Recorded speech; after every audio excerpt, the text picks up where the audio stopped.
It all started on a peaceful Saturday morning when I decided to test my newly acquired helicopter. Living in a quiet suburban neighborhood governed by a strict homeowners association, I knew flying a helicopter might attract some attention, but I never expected the chaos that was about to unfold. The helicopter wasn't just any helicopter. It was a gift from my uncle, who happened to work for the state governor. It wasn't a toy or something I used for fun. It was an official piece of machinery, authorized and meant for emergency use. The helicopter was parked safely in my backyard, but one neighbor, who was well known as the neighborhood busybody, had other ideas. Her name was Karen, and she wasn't just any neighbor. She was the president of the HOA, and she made sure everyone in the neighborhood followed every tiny rule. From the length of your grass to the color of your fence, Karen controlled it all. So, when she saw a helicopter in my backyard, her eyes lit up with fury. I didn't know it at the time, but that helicopter would trigger her into doing something she would soon regret deeply. Karen had always been a stickler for rules, and she wasted no time heading over to my house. Without even a knock, she barged into my yard, her face red with anger. "What is this?" she screamed, pointing at the helicopter. "You can't just park this thing here. It's against the HOA rules." I tried to stay calm. "Karen, this isn't just any helicopter. It's official state property, and I have permission from the governor to keep it here temporarily." But Karen wasn't listening. She was too busy pulling out her phone and snapping pictures of the helicopter from every angle. "I don't care whose helicopter this is," she snapped. "It's breaking the rules, and I'll make sure the HOA handles it." I could see that Karen was not going to let this go easily. The tension in the air was thick. I could tell she was on a mission, and no amount of explaining would change her mind. But as much as I wanted to believe that Karen couldn't do anything serious, I had no idea what kind of trouble was brewing. After that heated confrontation, I assumed Karen would go back to her usual business, sending out passive-aggressive HOA letters and nitpicking about other neighbors' lawns. But I was wrong. Karen was determined to get rid of that helicopter, no matter what. The next few days were quiet, but I could feel something was off. Karen hadn't said a word, but she had been lurking around more than usual. Every time I glanced out the window, there she was, standing at the edge of my property, eyeing the helicopter. It felt like she was plotting something, but I couldn't figure out what. Then, one afternoon, as I was working in my home office, I heard a loud commotion outside. I rushed to the window and couldn't believe what I saw. Karen had hired a demolition crew. Yes, a real demolition crew. They were unloading heavy equipment onto my property, and Karen was standing there, clipboard in hand, directing them like she owned the place. My heart raced as I rushed outside to confront her. "Karen, what are you doing?"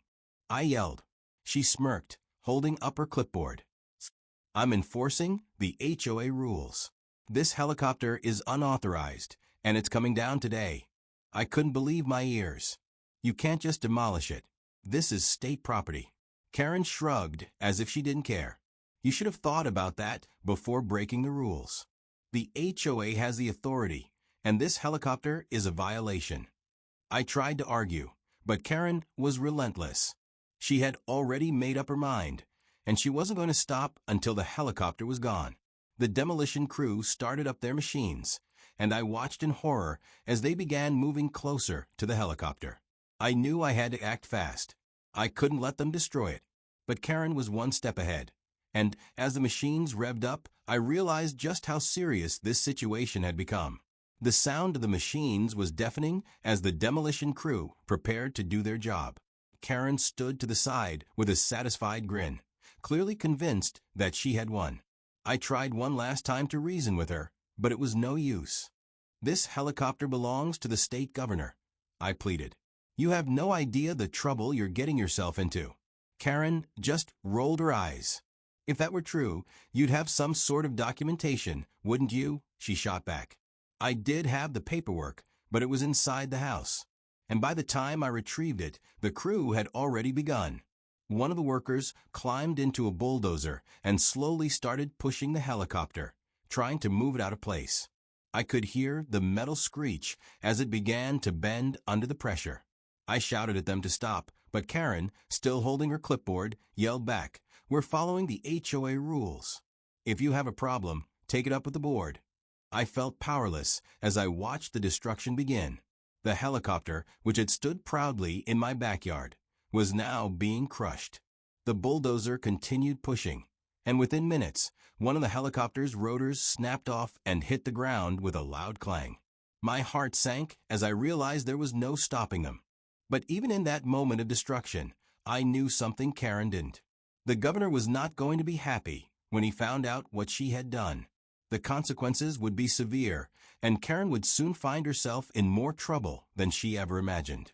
As soon as the helicopter was demolished beyond recognition, Karen strutted off, clearly satisfied with her victory.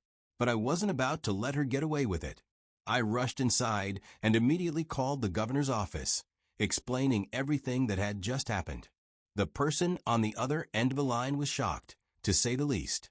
"Are you telling me an HOA president authorized the demolition of state property?" they asked, barely able to believe it. "Yes," I confirmed. "And she has no idea what she's done." There was a long pause before the person responded. "We'll take care of this." I hung up the phone, knowing that Karen's little power trip was about to backfire in a big way. But I didn't know exactly how the governor's office would respond, and that uncertainty made me nervous. Would they press charges? Would they send someone to handle the situation directly? What I did know was that Karen had crossed a line she couldn't uncross. And soon, she would realize the full extent of her mistake. The next morning, the calm before the storm settled over the neighborhood.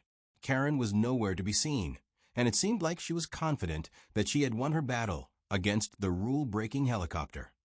However, my phone rang early in the morning, and it was a call I had been waiting for, the governor's office. "We're sending someone over immediately," the official voice on the phone said. "Karen needs to understand that her actions have serious consequences." Within a few hours, an official black SUV pulled into my driveway. A man in a suit stepped out, holding a briefcase and wearing an expression that told me he meant business. Behind him, another car arrived, this time with 2 uniformed officers. I felt a sense of relief, knowing that things were about to take a dramatic turn. I watched as the man in the suit made his way across the street to Karen's house. She must have noticed the commotion, because, moments later, she came out of her front door, still holding her clipboard like some sort of shield. But this time, her confidence seemed to waver as she saw the official presence in the neighborhood. "What's going on here?" Karen asked, her voice dripping with authority. "Is this about the helicopter? Because I've already handled it."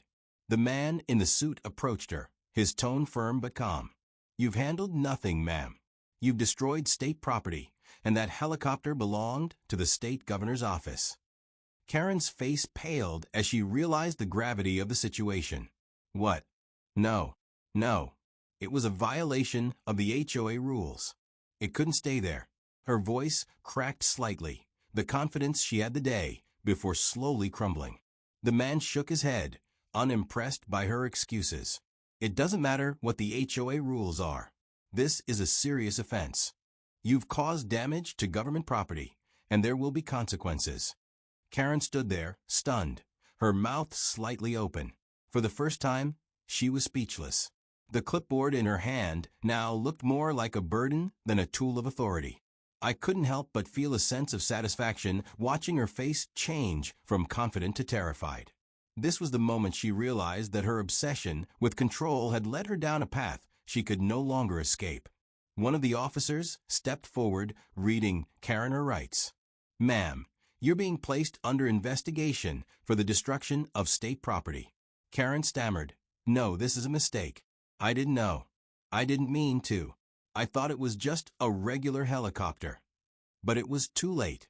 The wheels of justice had already been set in motion, and Karen's excuses fell on deaf ears. The officers handed her a document outlining the charges against her, and she stood frozen, clutching it with trembling hands. It was clear she hadn't expected things to turn out this way. The news of Karen's demolition of the state helicopter spread like wildfire through the neighborhood. In a small, tightly knit community where everyone knew everyone else's business, this kind of drama was unheard of. Neighbors whispered about Karen's fate, some in shock, others with a sense of satisfaction. After all, Karen had been making life difficult for everyone in the HOA for years. Now, it seemed like she was finally getting what was coming to her. I watched from my porch as neighbors gathered in small groups, discussing the situation. Many of them were curious about what would happen next. Would Karen be removed from her position as HOA president? Would she face legal charges? The tension in the neighborhood was palpable, and everyone seemed to be waiting for the next big development. But for Karen, the realization that she had gone too far hit hard. She didn't make any public appearances after the confrontation with the governor's office. It was as if she had vanished. Her perfectly manicured lawn and neatly trimmed hedges were now a backdrop to a house that seemed unusually quiet. Meanwhile, the governor's office had made it clear that they weren't going to let this slide easily. They had already started the process of filing a formal complaint against Karen and the HOA for overstepping their boundaries. It seemed like this incident would not only affect Karen, but also the HOA as a whole. As the days went by, I noticed more and more letters arriving at Karen's house. Each one likely contained legal notices and consequences for her actions. It was becoming increasingly clear that Karen's reign over the neighborhood was coming to an end. And while she had spent years enforcing the rules on everyone else, she was now the one facing enforcement, this time from a much higher authority. The day of reckoning finally arrived. I received a letter from the governor's office, informing me that the investigation into Karen's actions had been completed. They were not pressing criminal charges, but Karen would be held financially responsible for the destruction of the helicopter. The cost was astronomical, far more than Karen could afford. It was a clear message that actions have consequences, and even someone like Karen couldn't escape that. The letter also informed me that the HOA had been restructured, with Karen being removed from her position as president. In her place, a new, more reasonable president had been appointed, someone who understood the importance of fairness and community. Karen, on the other hand, had become a recluse. The once feared HOA president now kept to herself, no longer patrolling the neighborhood with her clipboard or making demands of the other residents. It was as if she had disappeared entirely, no longer able to bear the weight of her own downfall. As for me, I learned a valuable lesson from the entire ordeal. Sometimes, people like Karen need to be reminded that they don't hold all the power. In the end, it wasn't about HOA rules or neighborhood disputes. It was about doing the right thing and standing up to those who abuse their authority. Karen had demolished the governor's helicopter, thinking she was enforcing the rules. But in reality, she had only demolished her own reputation. And as I looked out at the now empty space in my backyard where the helicopter once stood, I couldn't help but feel a sense of closure. The neighborhood would never be the same, but in a way, that was a good thing. We had all learned something from Karen's mistakes, and the peace that followed was a welcome change. As weeks passed, the neighborhood started to regain its sense of normalcy, but there was still an undeniable shift in the atmosphere. Karen's absence was both noticeable and, to many, a relief. No more were there unwanted notes left on doors, arbitrary fines, or patrols from a power-hungry HOA president. The neighbors now walked the streets with a bit more ease, and conversations became more friendly and open. Karen's reign of control had come to an end, and with that, people felt a newfound freedom. The new HOA president, a calm and level-headed woman named Grace, was everything Karen wasn't. She listened to people, considered their concerns, and prioritized the well-being of the community over strict rules and punishments.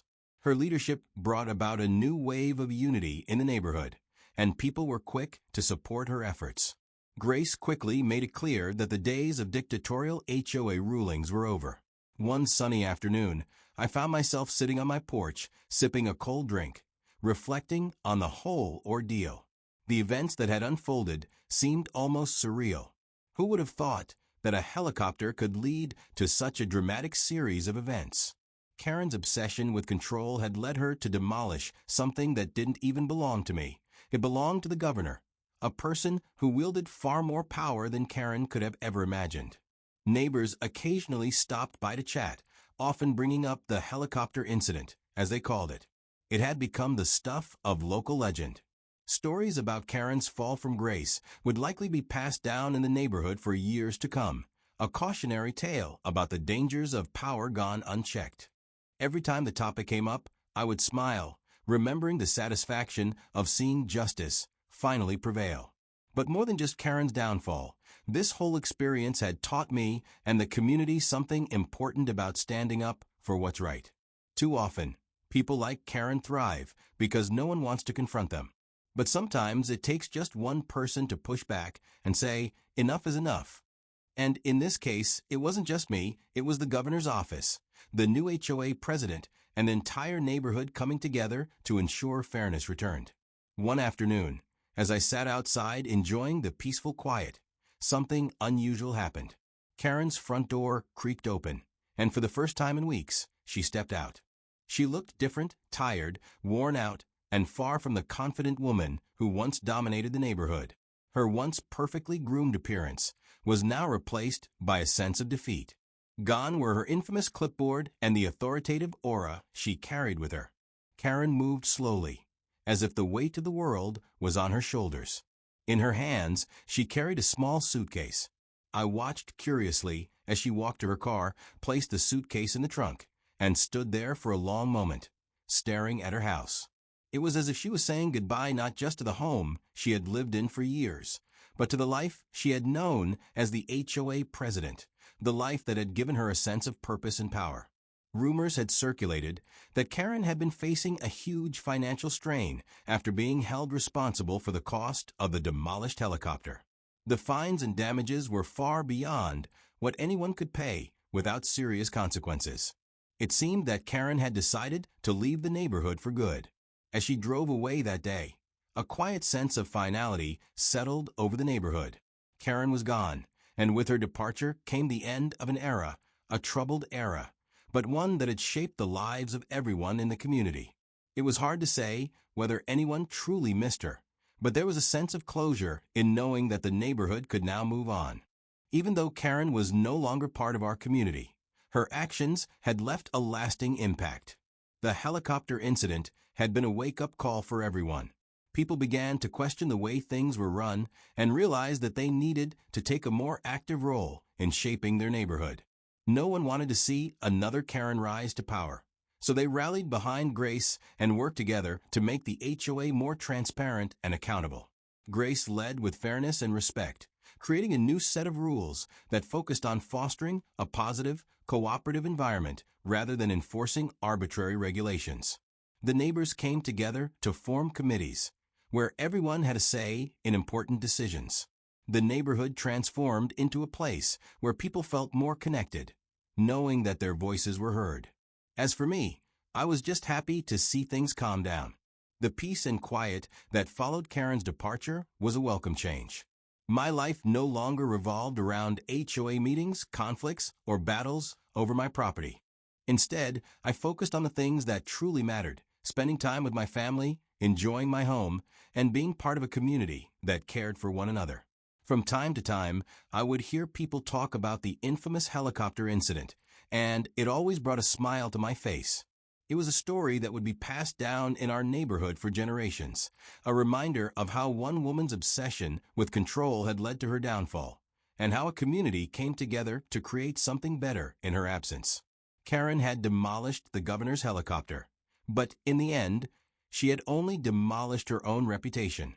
And as the neighborhood moved forward, her story remained a cautionary tale, a lesson in humility, power, and the importance of standing up to those who try to enforce their will on others. The once quiet neighborhood had found its voice, and as I sat on my porch one last time, watching the sun set over the rooftops, I knew that things had changed for the better. Karen may have left her mark, but it was the community that would define the future, and for the first time in a long time, the neighborhood felt like home again.